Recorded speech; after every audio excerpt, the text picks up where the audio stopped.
د ګویا سليمان عليه السلام په لار باندې تیرېده چې وې کتل ابلیس شیطان یې ولید شیطان ته وې شیطان وایي په مخ ته ځمکه محبوب ترین عمل تا ته څه دی دا خبره کوم اخیری بس په مخ ته ځمکه محبوب ترین عمل تا ته څه دی هغه ورته حضرت په مخ ته ځمکه محبوب ترین عمل ماته دا دی چې الک د الک سره بدعملي کوي د دې نه ماته محبوب ترین عمل نشته وایي دا ولې تا ته دومره محبوب دی شیطان ورته جواب کوي ماته ځکه دومره محبوب دی چې په مخ ته ځمکه الله ته دومره یوه ګناه عظیمه نشته تر کومې پورې چې الک د الک سره بدعملي کوي دونه د دې نه عظیمه ګناه په مخ ته ځمکه نشته زما بس دا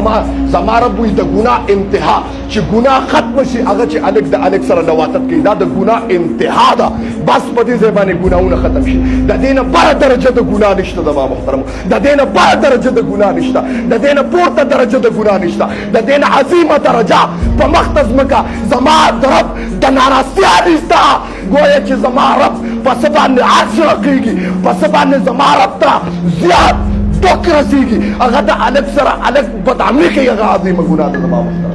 الله دې موږ د دې عمل او تا ته یو خبره کوم که په دې عمل کې وفات شو